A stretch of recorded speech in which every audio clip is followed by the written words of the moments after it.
Шинжлэх ухаан бол хүн төрөлхтний хөгжлийн түүхийн үндэс нөлөө.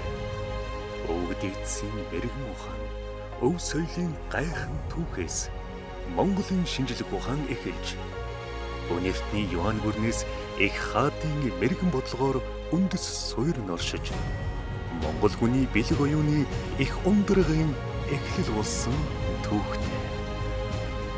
Хорвоо ертөнцийн сонин хачин дахин давтагдашгүй байгалийн үзэгдэл, өнгөрсөн одоо ирээдүйг тодорхойлох тайлагдашгүй нууцыг шинжлэх ухаан тайлдаг. Эхэл нэгэн хүн төрөлхтний гайхамшигт нээлт, одон орон, физик, математик, хэл шинжилэл, хим, биологийн онолыг мэдэхгүй байж болохч энэ бүхэн дотор нь их дэлхийн норшиж, энэгүй гайхамшигт нууцыг нь эрдэмтэд нээсэн.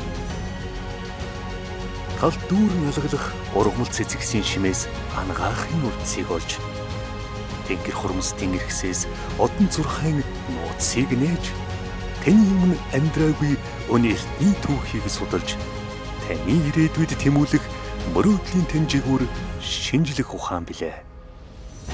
Яагаад гэж асуух бяцхан хүүгийн гинхэн ухаанаас ертөнцийг тэнсэн суут хүмүүн болох замнал шинжлэх ухааны мөрөөр гэрэлтэж, алхах алхан бүрийг, амтлах амт бүхэнд шинжлэх ухаан оршиж, амьдралын тань хорон бүрийд ололт амжилт нь оршсоор байдгийг. Дээдсээс өвлсөн Монгол ухааны гайхамшигыг дэлхийн интэд суурайтуулсан Монгол эрдэмтдийн бэлэг оюуныг хүн төрлөختөн бишрэн хүндэтгэхийн агшинд зууны түүхтэй Монгол шинжлэх ухаан дэлхийн шинжлэх ухаан болсныг бид баталнаа.